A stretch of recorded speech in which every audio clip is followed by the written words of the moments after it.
La Torah, elle a un pouvoir extraordinaire. Elle aide la personne à progresser, à monter.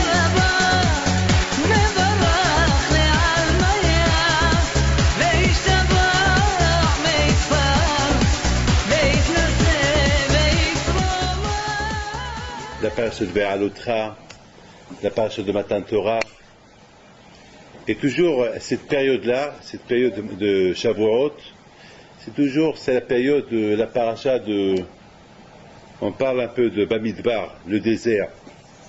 Et sur ce, Hachamim ils disent que celui qui veut Bémet acquérir la Torah, Yassim Atzmo Kimidbar, il faut qu'il se comporte comme un désert. C'est quoi se comporter comme un désert?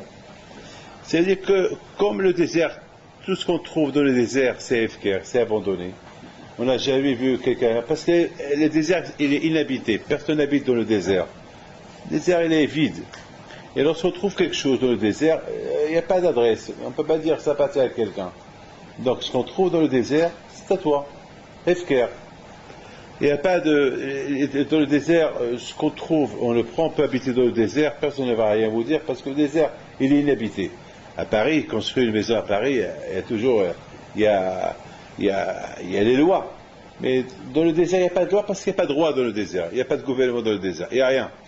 Donc, il faut que l'homme, il soit mafkir atzmo comme un désert. C'est-à-dire, il ne faut pas qu'il soit matérialiste. Il faut que son corps, il soit uniquement pour Akadosh Baruch Hu. Il ne faut pas qu'il ait une ba'alout sur son corps, être méfané, rendre son corps gâté. Il ne faut pas. Et c'est ça le... Donc c'est la raison pourquoi, un an après qu'ils ont reçu la Torah, encore, on a vu que Akadosh Baruch Hu, il a compté les Israël dans le désert, et c'est le désert qu'ils ont construit le Beit Hamikdash. Ça veut dire que, écoutez bien le Ikar. On a bien vu que le Beit Hamikdash, le sanctuaire, le Mishkan, a été construit dans le désert. Moi, toujours, je me suis posé une question. Et je me suis posé la question suivante. Pourquoi Akadosh Baruch Hu, le Beit Hamikdash, c'est une mitzvah qui se fait avec on a les Kohanim, la Avodat Hamikdash. C'est on a les construire un Mishkan, un Beit Hamikdash, construire, je sais pas, le Kodesh HaKodashim, tout c'est à Yerushalayim. Alors pourquoi Kadosh Baruch Hu n'a pas attendu que les petits Israël rentrent en Eretz Israël et il faut construire le Beit Hamikdash? Comme qu'il y a les halachot qui t'avoient la Ares, il y a les halachot de Eretz Israël, que lorsque tu viens de l'Eretz Israël, il y a la Shemitah, il y a le Yovel, il y a beaucoup de mitzvot qui sont tliot ba'aretz. Et Beit Hamikdash aussi, c'est une mitzvah qui dépend de l'Eretz Israël. Lui, ça, ils attendent, qu'ils rentrent en Eretz Israël, il faut construire Beit Hamikdash. Pourquoi construire le Mishkan déjà depuis dans le désert? Alors, on est obligé de dire que le Mishkan, l'homme, c'est Mikdash Me'at. On compare l'homme à un Beit Hamikdash. Et pour que l'homme, il se fait construire, rien que s'il rend son corps midbar, qui rend son corps désert. Donc c'est la raison pourquoi le Mishkan a été construit dans le désert. Le Mishkan a été construit dans le désert pour que l'homme, il apprend une leçon. Que si l'homme, il veut se construire, il faut qu'il se comporte comme midbar, comme de le désert. Il y a, je pense, de Melachim, c'est écrit sur Yoav Betserouya, qui était le chef d'état-major de David Améler. C'est écrit que lorsqu'il est mort, c'est écrit Veikberoto Bamidbar. Ils l'ont enterré dans le Midbar. La Gemara pose une question. Pourquoi ils l'ont enterré dans le Midbar? Ils l'ont enterré à tel et tel endroit, c'est pas dans le Midbar. Et la Gemara répond parce que sa maison était comme un Midbar. C'est-à-dire que celui qui voulait manger est rentré lui à la maison. Sa maison était comme un midvar. C'est-à-dire que sa maison était efker. Celui qui veut prendre ce qu'il veut, il rentre chez lui, il prend. Une fois, j'ai vu sur Rabbi Hami Brisk une belle histoire. Une fois, j'ai lu que il a demandé à beaucoup de fois les Bahari Yeshiva, beaucoup de fois ils n'avaient pas où dormir, et rentrer chez lui. Beaucoup de fois, et beaucoup de fois, il y avait des Bahari qui ne savaient pas que savaient pas sa chambre, ils vont même occuper sa chambre. Beaucoup de fois, sa femme, il lui laisse à manger, et le matin, il lui dit, tu as mangé? Et il lui dit, oui, j'ai mangé. Il lui dit, c'est pas vrai que tu n'as pas mangé. C'est pas vrai que tu n'as pas mangé. Il dit, bon, j'ai pas mangé, c'est quelqu'un, il a dû manger. Donc, il a resté sans manger. Donc, lui aussi, à Shalom, sa maison, c'était Efker. Efker. C'est dur d'être mafker. Vous savez, quelqu'un qui ne s'énerve pas. Quelqu'un qui m'a les mots, on lui fait honte. Il ne répond pas. C'est un homme qui est Efker. C'est ça, Efker. Quelqu'un qui fait pas attention à l'argent, c'est pas garder, c'est ça, garder. J'ai vu quelqu'un, quelque part, qui est riche, mais si vous voulez comment il est habillé, je lui dis, j'ai de la peine pour toi. Pourquoi tu vis comme ça? Tu ne profites pas de la vie. Regarde comment tu es habillé. Regarde où tu habites. Pourquoi? Mais profite un peu de ton argent. Ni toi, personne ne profite. Il habite ici au 19e. Il a des magasins, il a de tout. En plus, Shabbat, il travaille Shabbat. En plus, Shabbat, il travaille. Sa femme qui fait Teshuvah, elle vient, elle pleure. Et combien de fois elle lui dit, mais pourquoi?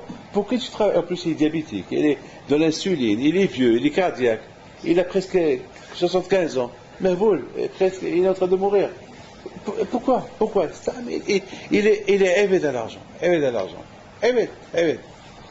C'est la raison pourquoi, c'est ça la raison pourquoi, on a vu que ces parachutes là, comme Parashat Nassau. Parashat Nassau, c'est la paracha la plus longue de toutes les parachutes. Et pourquoi? Elle tombe vers Shavuot. C'est tout ça encore pour donner l'importance de la Torah, que la Torah elle est grande, la Torah elle a une importance. Vous savez qu'est-ce que j'ai en Argentine? J'ai pensé Nassau.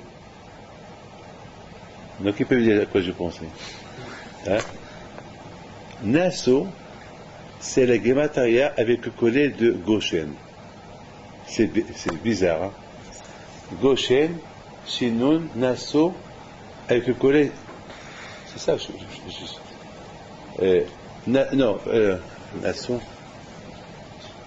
Nassau, Goshen, c'est Gimel. Nassau, c'est à peu près. Bon, à peu près, hein, il faut ajouter, il fait 5 Gimel. On va dire un long Gemataria. un petit Gemataria doublé. Mais ça veut dire que uniquement que quelqu'un, on va à Israël, on arrive à Israël, les Israël sont partis en Égypte, ils sont partis à Eretz Goshen. On l'appelle Tiva Aretz, Goshna. On lui a donné beaucoup de bons titres à Goshen. Pourquoi? Parce que Goshen, il y avait là-bas la Torah.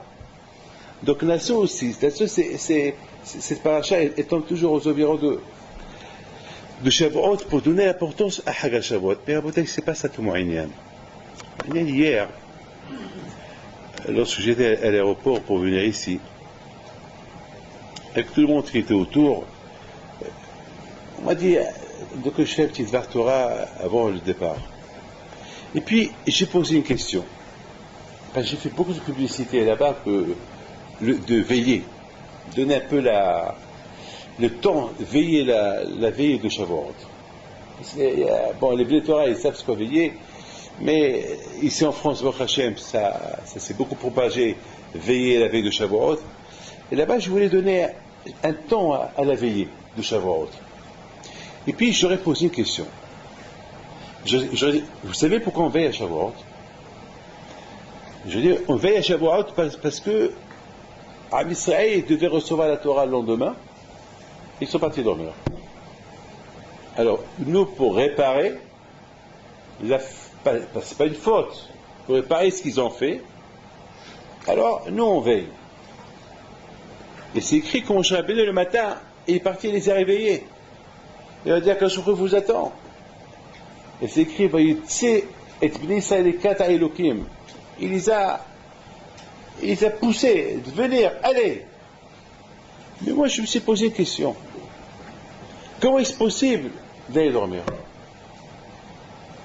Quelqu'un qui a un problème avec un juge, il va dormir la veille. Quelqu'un qui doit recevoir un grand roi, et un grand roi, il va venir chez lui, il va lui donner un cadeau en plus. Et un cadeau d'un grand roi, c'est un cadeau, c'est pas un cadeau qui doit être un bon cadeau. Et que c'est possible qu'il va y dormir, c'est impossible. Beaucoup de fois, moi, lorsque j'ai des longs voyages, je n'arrive pas à dormir la veille. Il y a ce qu'on appelle recevoir, être en contact avec Hachem pour la première fois, que Hachem, il va venir, il va descendre. Hachem, il a préparé les Juifs de ne pas toucher la montagne. Il y avait beaucoup de préparation. J'ai vu dans un livre qui dit qu'il y avait c'est écrit dans la Torah d'ailleurs, que celui qui approche la montagne, il meurt. Même les animaux, ils n'avaient pas accès. Personne ne pouvait approcher. Il s'est écrit le matin, Kolot Obrakim, quoi, tu entends Kolot Obrakim, tu dors? Il voyait le feu. Le feu est sur la montagne. Et ce feu, c'est pas le premier jour. Ce feu était là depuis que. Et puis ça, c'était autour de la montagne, il y avait le feu. Je comprends pas. Lorsque, une fois, je devais rencontrer un chef d'État, la veille, j'ai pas dormi. J'ai pas dormi, je me suis préparé, comment je lui parler, comment je lui dire, quelle main, comment je vais lui saluer, je serre les mains, je serre pas les mains, je sais pas. Et si lui est Zama qui m'enlace, est-ce que moi aussi je vais l'enlacer, c'est un roi. Est-ce que je l'embrasse, et s'il m'embrasse, je sais pas. C'était tout dépensé. Il a fallu que j'appelle quelqu'un pour qu'il m'apprenne le protocole et me dise, ah mais David, sois normal. Normal quoi? C'est un roi, c'est pas normal. Il faut, comment je fais? Il dit, ah mais David, c'est normal. De toute façon, c'est lui qui veut te voir, donc toi, c'est pas toi qui vas le voir, c'est pas toi qui as besoin de lui, c'est lui qui veut te voir, alors donc sois un peu décontracté, c'est tout. Alors ça c'est Melech Basar Vadam, ça c'est un roi qu'aujourd'hui il est là, demain il meurt. Mais là c'est un Kadosh Baruch Hu là. Et il va dormir, c'est pas possible. C'est pas possible, il y a quelque chose qui ne va pas. Il y a une chose qui ne va pas. À tel point que Bémet, c'est pas quelque chose. C'est la bouteille. Vous savez pourquoi cette fête s'appelle Hag HaShavuot? Pour deux raisons. Une raison que tout le monde connaît. Elle s'appelle Hag HaShavuot parce qu'elle s'appelle à cause des 7 semaines qu'on a comptées. Parce qu'on a compté 7 semaines, on l'appelle Hag HaShavuot. Et alors, vous avez entendu quelqu'un qui compte un calcul après il fait une fête? C'est pas Hag HaShavuot. Allez à la règle à Hag HaShavuot. Parce qu'on a calculé cette semaine, c'est Hag HaShavuot. Mais à côté, moi je pense que Hag HaShavuot, il s'appelle Hag HaShavuot parce que Shavuot, c'est Milachon Shvoa. Parce que ça s'appelle Shavuot, c'est serment. Shvoa, serment. Et c'est quoi la Shvoa? Lorsqu'ils ont dit Na'aseh v'nishma. Lo yached devaro. Lorsqu'un juif il dit quelque chose, ça s'appelle Shvoa. Pourquoi devant mon père Alav Shalom, il me dit, David, mais tu as juré. J'ai juré? Papa, juré? Il m'a dit, tu m'as dit que tu avais faire ça et ça. J'ai dit, oui, je t'ai dit, mais je t'ai pas. Il m'a dit, un juif, ce qu'il dit, c'est Shvoa. Jamais j'oublie ça. 1 milliard de fois je l'ai dit. C'est ce que j'ai entendu de mon père, Alav Shalom. Il m'a dit, la parole d'un juif, c'est Shvoa. Et j'ai vu dans un livre avant-hier qui dit que tous ceux qui étaient autour de Sinaï, c'est comme s'ils ont juré. Ils sont là, pourquoi? Parce qu'ils sont là-bas pour recevoir la Torah. Pam! Moi je dis plus. Le fait que Am Israël, ils savaient qu'ils ont été libérés de l'Égypte que pour recevoir la Torah, Hachem, c'est pas pour leurs beaux yeux, ils les a libérés d'Égypte. C'est pas parce que... Et alors, ils disent, allez, l'Égypte parce qu'ils veulent leur donner la Torah. Voilà, vous voulez la Torah?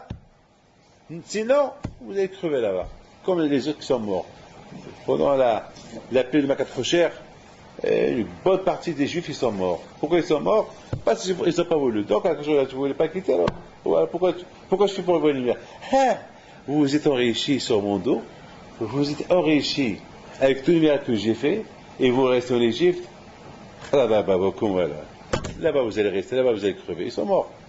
Ils sont morts. Oui, mais à l'époque, on leur a donné le titre, le Shaim. Ça s'appelle le Shaim.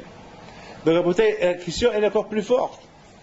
Puisqu'à Botaï, ils ont quitté l'Égypte uniquement pour recevoir la Torah. Et en plus, ils ont dit Naaseh Vinishma, comme une shvoua, comment ils sont partis dormir? C'est impossible. Et s'ils ne se réveillent pas? Non, vous avez pensé à ça? Et s'ils ne se réveillent pas? Alors, ils ne vont pas recevoir la Torah. Et si Moshe Rabbeinu ils n'auraient pas réveillé? Ils ne vont pas recevoir la Torah. Alors pourquoi vous avez quitté l'Égypte? Quoi, vous trouvez de la Kadosh Baruch Hu comme ça, gratuitement? Alors comment ils sont partis dormir? Ôtez la réponse. Hier soir, avant que j'ai pris l'avion, j'ai dit comme ça. Après, je vous raconte une super histoire. C'est quoi être juif? Il y a une grande différence. Celui qui écoute un cours de Torah, celui qui étudie la Torah. Je n'ai vu dans ma vie beaucoup de gens qui font qu'écouter les cours de Torah. Et dans la rue, je les vois sans kippa. Écouter des cours de Torah, c'est super. C'est bien. Je ne dis pas que c'est pas bien. Mais ça ne va pas faire un changement dans le corps de l'homme, écouter les cours de Torah. Écouter, ça ne va pas faire un changement chez l'homme. Le changement dans l'homme, il va se faire lorsqu'un homme étudie la Torah. Je dis quoi, quelqu'un, t'as un mot, qui doit tout à l'heure, Harik, il m'a dit, parce que beaucoup de fois, je lui dis, Harik, tu étudies? David, j'étudie, alors je dis, il n'y a pas que lorsque il faut que tu étudies, c'est pas possible. Tu travailles ici à l'Yeshiva, tu vois les gens qui étudient, et tu vois tous ces cours de Torah qu'on fait, et toi tu n'étudies pas, c'est pas bien, il faut étudier. Et qui s'y met tout à l'heure? Il m'a dit, bon, Rabbi David, j'ai une bonne nouvelle à vous dire. Je étudie une fois 1 heure, une fois je fais 2 heures, et Shabbat, j'ai fait 5 heures. Et à tel point que je suis parti à la maison, et j'ai pris un livre, je voulais encore continuer. J'ai déjà vu. Il y a une grande différence lorsqu'on écoute et lorsqu'on étudie. Lorsqu'on écoute, c'est comme, on écoute. Alors, on peut dire, a priori, écouter, c'est pour arriver à étudier.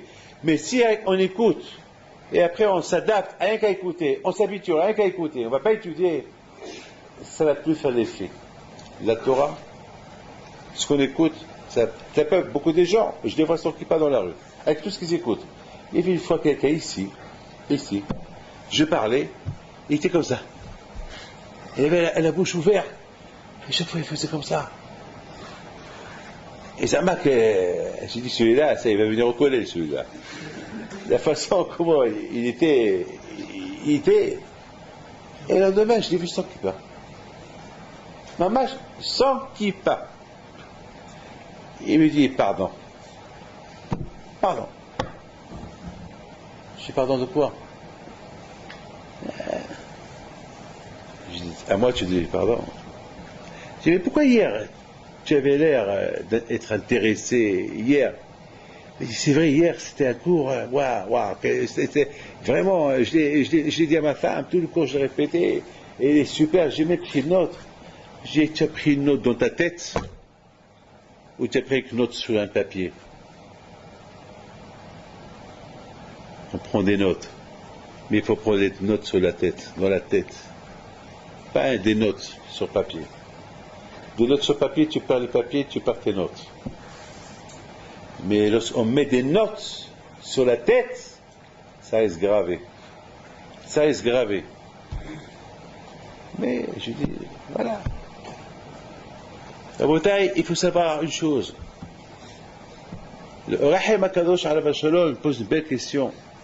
Il dit au Ka'at Yam Souf, Il vient Moshe Rabbeinu devant la mer. Il dit à la mer, de la part d'Hachem, coupe-toi. Et la mer, elle lui dit, non, je ne me coupe pas. Non, moi je me coupe pas. Et il a fallu que Moshe Rabbeinu, il prie à Hachem. Et Hachem, il se dévoile à la mer. Et là, la mer, elle se coupe. Et là, Rahayim Akadosh pose une belle question. Il dit comment Rabbi Pinhas ben Yair, il a réussi à couper la mer, le Nahar, le fleuve.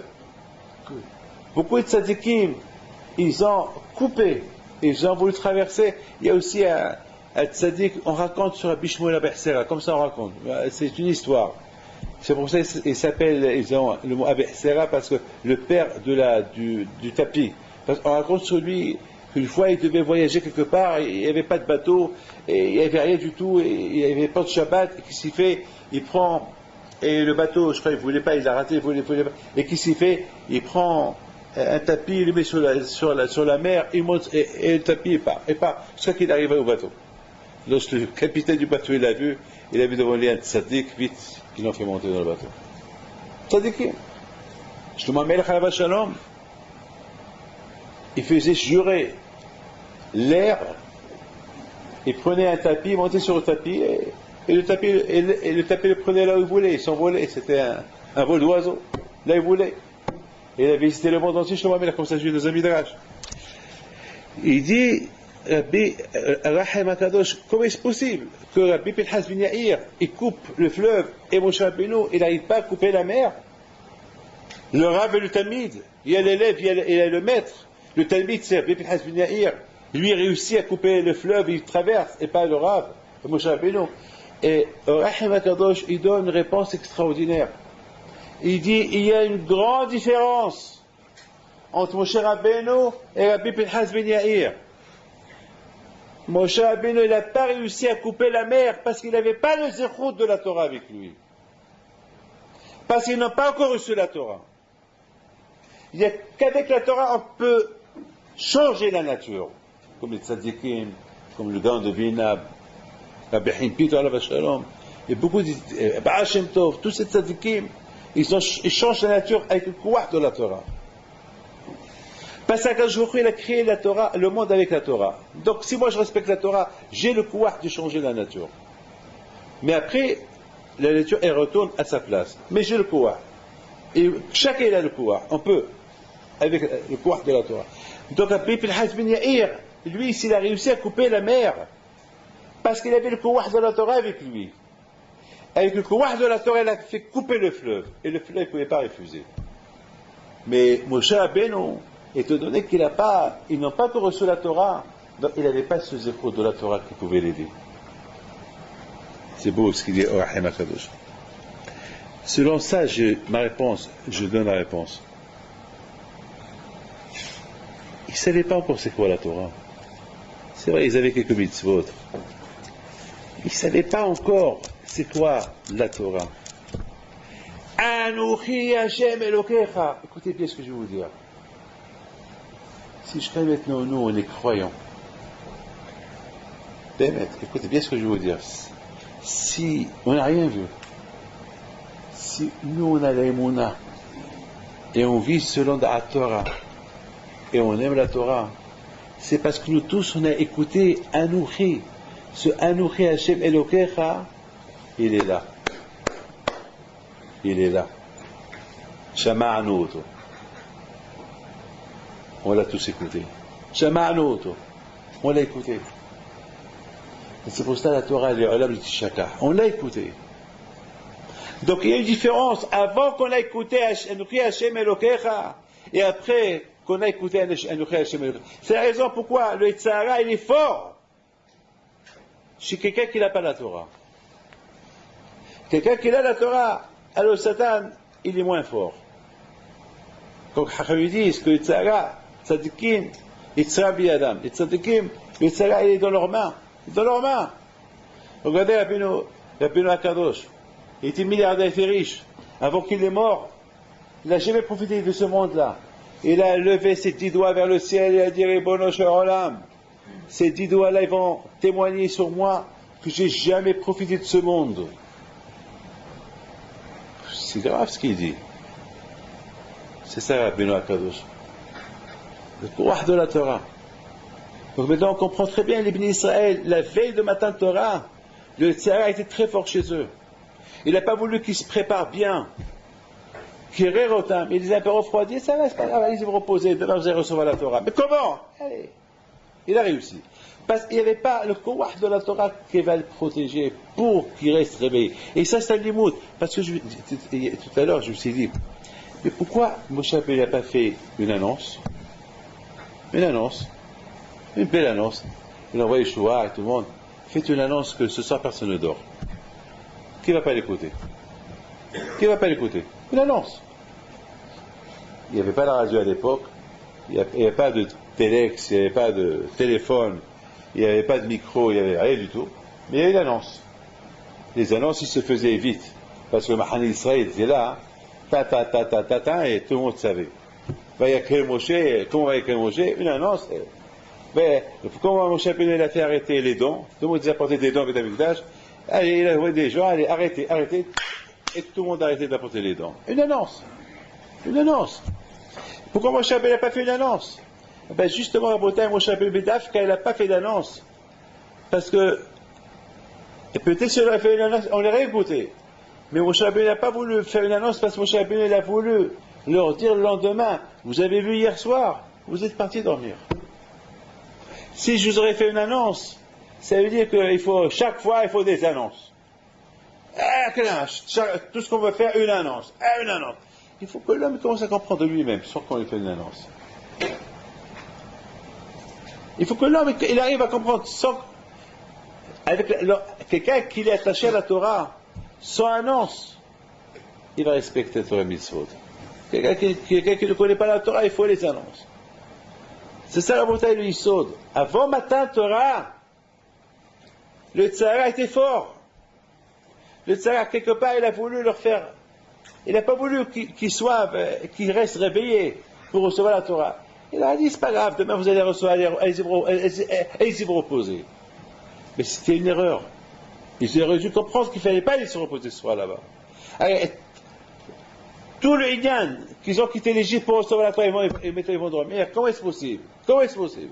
Mais justement, lorsqu'il n'y a pas le pouvoir de la Torah, on est faible. Et ça, c'est un limout que Moshe Rabbeinu a voulu leur faire. Vous avez vu, parce que je ne vous ai pas dit de ne pas aller dormir, vous êtes pas dormir. Pourquoi? Parce qu'il n'y avait pas le pouvoir de la Torah qui pouvait vous aider. Mais tant qu'il y a la Torah, alors maintenant, c'est pas peine qu'on vous dit, il faut rester réveillé. Vous comprenez qu'il faut rester réveillé. C'est des choses qu'on doit, nous, comprendre. Vous savez, à Bretagne, je vais vous raconter une histoire.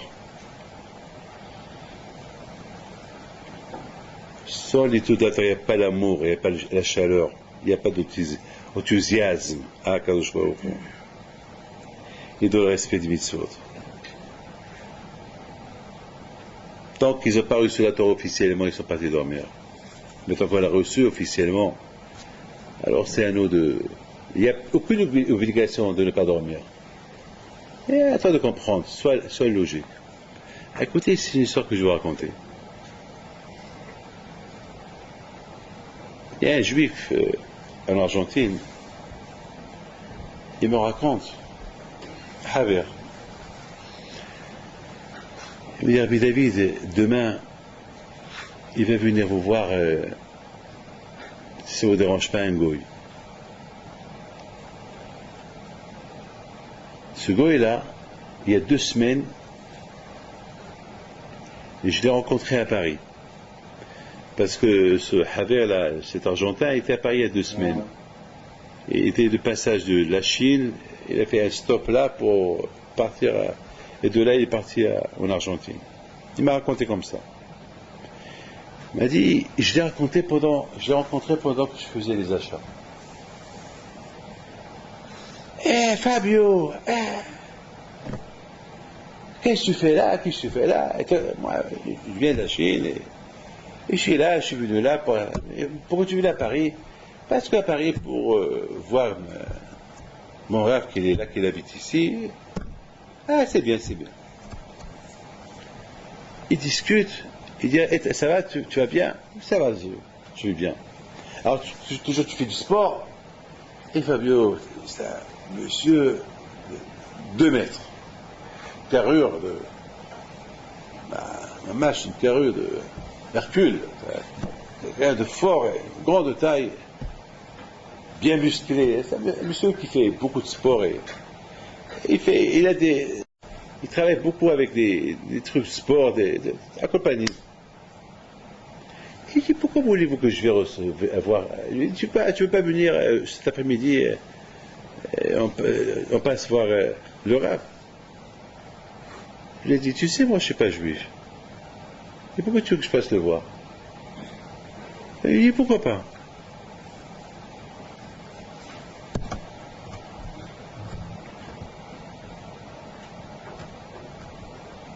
Il dit, toi tu as des problèmes, moi j'ai pas de problème. Et pourquoi voulez-vous que je vais le voir? L'histoire est terminée là. Ce mardi-là, mardi dernier, Haber vient me voir, il me dit, Rabbi David, il me raconte, vous savez, alors j'étais à Paris, j'ai rencontré quelqu'un, un ami d'enfance, Fabio, Dada, et je l'ai rencontré, comme ça je lui dis, qui vient, et il me dit non. Je dis, pourquoi tu veux m'emmener? Il ne faut jamais dire à un goy d'aller voir un rave. Jamais. Il faut que le goy lui-même il a un problème et qu'il ne faut jamais proposer à un goy. C'est Hilul Hashem. Le fait qu'il t'a dit non, c'est Hilul Hashem. Un juif qui te dit non, c'est un juif. Bah, mais un goy, c'est Hilul Hashem. Jamais. Il ne faut jamais dire à un juif. Il m'a dit, ah pardon, je ne savais pas. Je dis bon. Il me dit bon, de toute façon maintenant, ce qui a été fait, il a été fait. Mais maintenant, c'est lui qui m'a appelé ce matin. Ah bon? Qu'est-ce qu'il y a? Qu'est-ce qu'il veut? Il veut venir te voir. Il arrive à Paris. Il avait mal dans tout son corps, à tel point qu'il ne pouvait plus bouger son corps. Il va chez le médecin, il dit, bon, je ne sais pas ce que tu as, mais fais une série d'analyses. Étant donné qu'il est riche, les analyses après 1 heure lui ont dit, tu as la grave maladie. Mais maintenant, il faut passer un scanner, un IRM, pour voir c'est où passer, il faut faire vite. Il a l'argent, les choses se font vite. Ils lui font un IRM et tout ça. Ils ont trouvé qu'il a la grave maladie dans ses poumons un peu partout.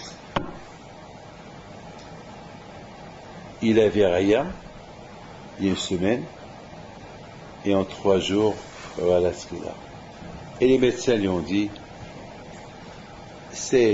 tu vis d'un jour à l'autre. Vous vous rendez compte? Quelqu'un qui n'a rien, quelqu'un qui est sportif, comme un éclair, on lui annonce, tu vis d'un jour à l'autre. Et à la rigueur, c'est mieux qu'il crève tout de suite, une crise cardiaque qui meurt tout de suite, qu'on lui dit, tu n'as rien, il n'avait rien du tout, et on lui dit, voilà, tu vis d'un jour à l'autre. Alors je suis parti monter le voir à l'hôtel, et voilà, je vois lui, sa femme, son copain, les 3 qui pleurent. Ils pleurent. Bien sûr, il y a de quoi pleurer.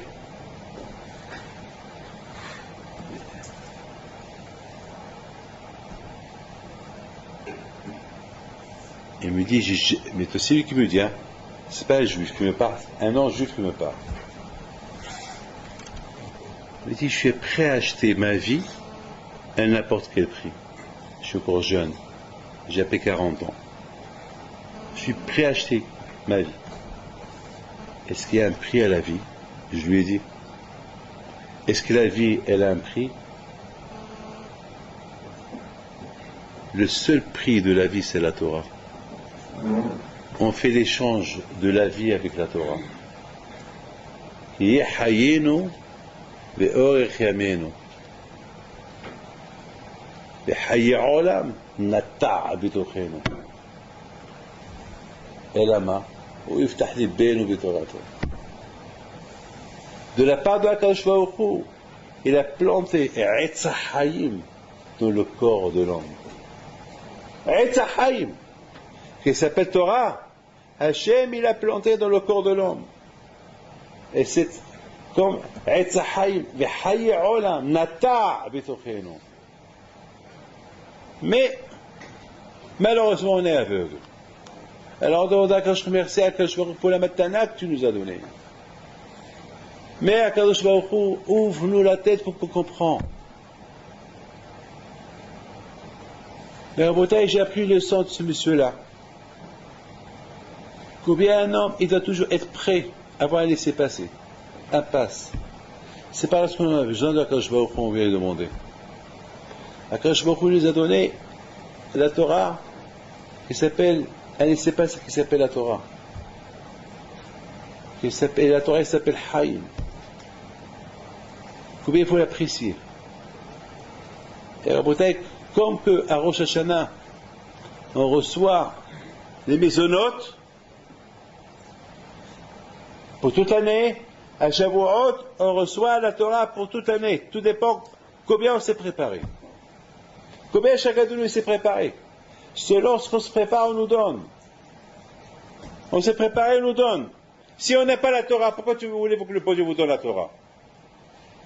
Si moi je sais que vous n'aimez pas l'ail, vous n'aimez pas l'ail, pourquoi je vais vous faire un plat de l'ail? Je sais que tu n'aimes pas. Si on sait, et c'est Hachem, il sait qu'on n'aime pas la Torah, il n'y a rien donné. Exactement. Le monde, il est nidoun biskeraha. Hachem, il regarde. Avrech. Il risque de tomber sur des avrechim qui n'aiment pas la Torah aussi. Il risque de tomber sur des Baalei Batim qui adorent la Torah. C'est un Baal Habayit.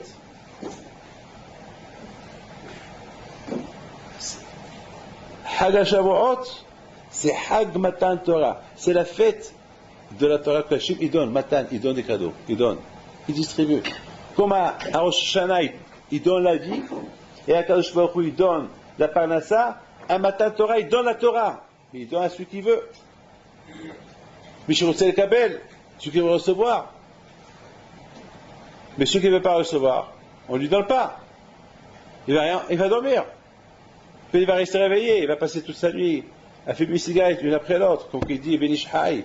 Benishhaï, il apporte de Benishhaï, de la part du Zohar Kadosh, combien il faut faire attention. C'est mieux d'aller dormir et de ne pas rester réveillé. S'il faut parler des bêtises, c'est mieux d'aller dormir. Comme ça, il dit Benishhaï. C'est mieux d'aller dormir. Si c'est pour faire des réunions, s'asseoir autour d'une cigarette et un café l'un après l'autre, c'est même pas la peine. C'est mieux d'aller dormir. Et faire rire les uns les autres. Une fois j'ai arrêté quelques personnes en train de jouer les cartes. J'aurais dit, ouais, c'est comme ça que Hachem a donné la Torah, les cartes. C'est ça ce que vous faites, les cartes, vous jouez les cartes. Poker. Haval, j'aurais dit Haval pour vous. Vous n'avez pas compris le sens. Donc à Botaï, c'est ça. Chacun de vous, il doit comprendre que cette paracha de cette semaine, il est super. Vers Alotra. Vous savez, à Botaï, il y avait pour allumer la menorah, il y avait des madrigotes. Il y avait, je crois, trois marches. 3 marches. Une fois, j'ai expliqué, j'ai dit pourquoi ces 3 marches. Pourquoi pas une grande menorah qui soit toujours à la hauteur du Kohen, et il allume. Pourquoi 3 marches? Et puis j'ai expliqué, j'ai dit que la Torah, elle s'achète parce que la menorah, la dlaka, la menorah c'est le symbole de la Torah. Et c'est Bé'al Otra. C'est-à-dire il faut monter. La Torah, elle a un pouvoir extraordinaire. Elle aide la personne à progresser, à monter, Bé'al Otra, à monter. Comme ces marches-là. Mais c'est step by step. Ça veut dire que une marche après une marche. Tu peux pas passer les étapes, sauter les étapes. Il faut aller marche, une marche après l'autre, une marche après l'autre. Bé'al Otra est un autre. Et c'est comme ça que On ne peut pas acquérir la Torah comme ça d'un seul coup. C'est doucement. Donc, Rabotai, Hashem, soit Mithalzek, ils disent, je termine avec ça, ils disent, Talmidin Baal Shem Tov, que celui qui étudie pendant le mois d'hier, qui le passe bien. Malheureusement, ce mois d'hier, je n'ai pas beaucoup étudié, pas beaucoup. J'ai donné beaucoup de shiurim, mais j'ai eu un mois un peu dur ce mois d'hier, mais j'ai pas beaucoup étudié. Mais Rabotai,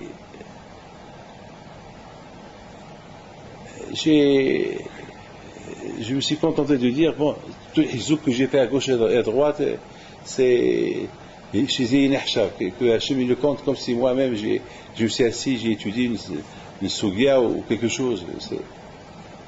Mais après, pas le Rabotai, l'Eka, c'est la vraie réfoua, c'est d'étudier la Torah. Et vous n'avez pas le choix. Étant donné que vous êtes des Avrechim, vous n'avez pas le choix. Vous n'avez pas le choix. Vous n'allez pas être des mécaniciens. Vous êtes des mécaniciens. Vous n'allez pas être des commerçants. Vous n'allez pas être des chauffeurs. Vous voyez vos chauffeurs? Jamais. Donc vous êtes condamnés à étudier la Torah toute votre vie. Vous êtes tous condamnés. Et personne ici qui est... Vous êtes tous condamnés. Alors, puisque vous êtes tous condamnés à étudier la Torah, alors il faut avoir le zéchout que Hachem il vous donne la matana, matan Torah, la matana. Et cette matana, c'est les poum tzara, la façon qu'on se prépare, on reçoit. Alors je souhaite à vous tous que vous recevez Hachem une bonne matan Torah, un bon cadeau qu'elle rassemble, et que Hachem vous donne bracha, batzlaha, briut, et Hachem, et la parnassa, kenratson, et chinour, vos enfants. Vous savez, Rabotai, il y a une femme qui vient chez moi, elle vient chez moi en Argentine, elle est venue chez moi. J'ai beaucoup admis ce qu'elle a fait. J'étais bémet, c'est extraordinaire. Elle vient chez moi, elle me fait comme ça. Elle me donne une photo. Je sais pas, c'est à la mode aujourd'hui, ils apportent des photos, je sais pas.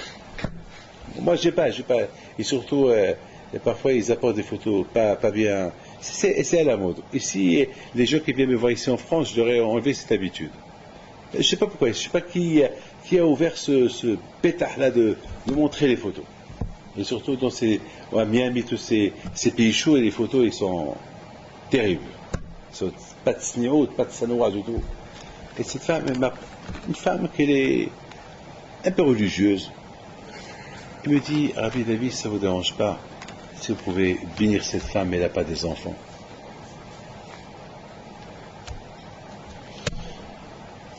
Je lui fais une bracha, elle se lève pour partir. Je lui dis, et vous? Elle dit, si vous pouvez me faire une bracha pour avoir des enfants. Vous avez des enfants? Non, j'ai pas d'enfants.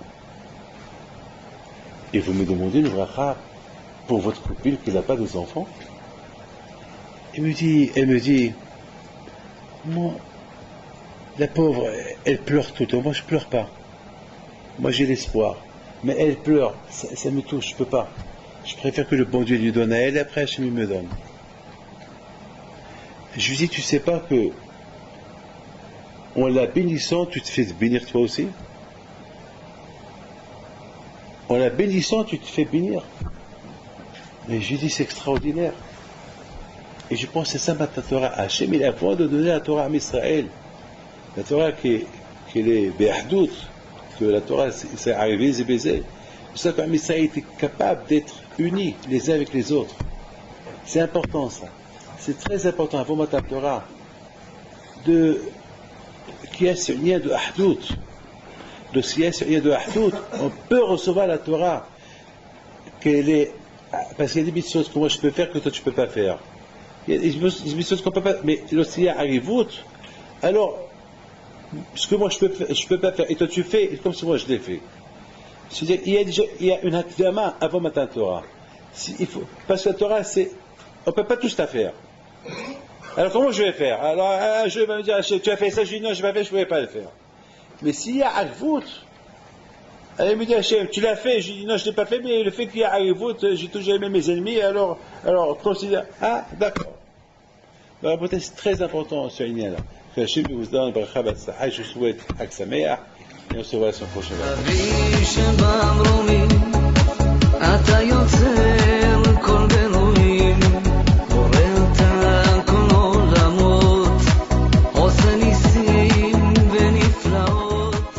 Maintenant, d'après tout ce que j'ai expliqué au Beth Midrash, là, et que j'ajoute un petit mot capital que j'ai pas dit tout à l'heure. Tout à l'heure, je vous ai posé une question. Comment est-ce possible que les bénis Israël, ils sont partis dormir, sachant que demain, ils allaient recevoir la Torah? Alors, est-ce que une chose pareille, elle se fait? Comment? C'est par exemple, si demain, moi, j'ai rendez-vous avec un grand roi, que ma vie dépend de lui, et qui va m'enrichir, et qui va me donner tout ce que je veux, pour moi et ma famille, est-ce que je vais aller dormir? Je vais l'attendre, surtout lorsque je sais qu'il va venir chez moi de bonne heure. Je vais me préparer pour ça, pour le rencontrer. Alors, comment est-ce possible que les bénis Israël ont rencontré Dieu, ils sont partis dormir? Alors, vous savez, tout à l'heure, je vous ai donné une réponse, mais je voudrais ajouter un petit mot. Que le fait qu'ils sont partis dormir, ça prouve qu'ils étaient un peu froids. Parce que c'est pas possible qu'ils pouvaient aller dormir. D'ailleurs, aujourd'hui, on ne dort pas ce soir. On ne dort pas aujourd'hui la veille de Shavuot. Pourquoi? Parce que pour réparer la faute qu'ils ont fait nos parents, qui sont partis dormir, nous, on ne dort pas. On veut montrer à nos aïeux, à nos ancêtres, qu'ils ont mal fait de partir dormir. Mais, quelque part, je dois dire que on ne doit pas leur tenir... on ne doit pas tenir compte à cela, et c'est pas fait qu'on les accuse pour qu'ils soient partis dormir, parce que je pense que c'est pas de leur faute. Parce que un homme, il est chaud uniquement lorsqu'il a la Torah dans ses mains. Parce que connaître Hachem, il faut la Torah. Regardez, les bénis Israël, avec tous les miracles qu'ils ont vus en Égypte, c'est pas assez pour connaître davantage Akadosh Baruch Hu. On ne peut connaître Dieu uniquement à travers la Torah. Alors, étant donné qu'ils n'ont pas encore reçu la Torah, et qu'ils vont la recevoir que demain, c'est la raison pourquoi ils étaient un peu froids, ils sont partis un peu dormir. Et d'ailleurs, Moshe Rabbeinu, il leur a pas dit de ne pas dormir, il leur a rien dit. Simplement, le lendemain, il les a réveillés. Mais est-ce que c'est possible qu'ils les réveillent, et c'est possible qu'eux, ils ne se réveillent pas avec tout ce qui va se passer, tous ces événements qui vont se passer, cette rencontre entre eux et Dieu, ils vont partir dormir, parce qu'ils ne connaissaient pas encore la valeur de la Torah. Ils ont commencé à connaître la valeur de la Torah uniquement le lendemain, une fois qu'ils ont reçu la Torah. Là, je crois qu'ils ont regretté. Pourquoi on est parti dormir hier soir? Mais ce n'était pas leur faute. Ils ne connaissaient pas encore, c'est quoi la grandeur de la Torah. Donc de là, on apprend que pour connaître Dieu et pour bien le servir, c'est à travers l'étude de la Torah. À travers l'étude de la Torah, mettons qu'on a la Torah dans les mains, mettons, on peut dire, on peut veiller des nuits. D'ailleurs, il y a beaucoup de tzadikim, pratiquement ils ne dorment même pas. Toute leur vie, ils ne dorment pas. Pourquoi? Parce que c'est pas possible. La Torah, ils ne dorment pas. Ils sont tellement attachés à la Torah, ils aiment tellement la Torah, parce qu'ils ne voient pas. Pour eux, c'est dommage de perdre chaque minute. En Amérique, on dit time is money. Le temps, c'est l'argent. Mais quelqu'un qui connaît la Torah, il dit time is Torah. Le temps, c'est la Torah. Parce que l'argent, tu ne la prends pas après 120 ans. La Torah, son goût, elle est pendant que tu es vivant et après 120 ans. Donc maintenant, on comprend très bien pourquoi les bénis Israël sont partis dormir. On ne doit pas leur tenir rigueur. Parce qu'ils ne savaient pas encore. Le tsar était fort. Peut-être qu'il voulait rester réveillé. Mais le tsar, il leur a dit, c'est pas la peine de rester réveillé, reposez-vous ce soir, demain vous allez la recevoir. C'est comme ça le tsar fait toujours. Toujours le tsar, il dit à l'homme, il fait perdre le temps. Allez, attends, plus tard. C'est pour ça que le Père Kavot dit, Il faut jamais dire, lorsque j'aurai le temps, je vais étudier, peut-être jamais tu auras le temps. Parce que le Sahara, c'est ça son travail. Le Sahara, il dit, le travail du Sahara à l'homme, tu as le temps, tu as le temps, tu as le temps, plus tard, plus tard, plus tard, et il n'y a pas de fin, c'est plus tard. Alors, il faut pas tarder, il faut jamais dire, lorsque j'ai le temps, je vais étudier. Même si tu n'as pas le temps, prends ton temps et étudie. Tu peux toujours faire. Vous savez, toujours on peut prendre. Si on veut le temps, on le trouve. Mais si on suit le Satan, le Tzara, jamais trouvera le temps. Jamais trouvera le temps. Et je pense que, avant que les bénis Israël, ils ont reçu la Torah, le Tzara est très fort. Il était très fort. Allez-y vous dormir.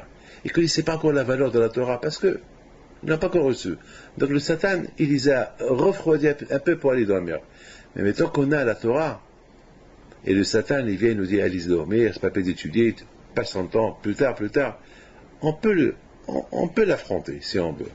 On peut l'affronter. Il faut avec la volonté. Mais on comprend très bien que, pourquoi les bénis Israël, ils sont partis dormir.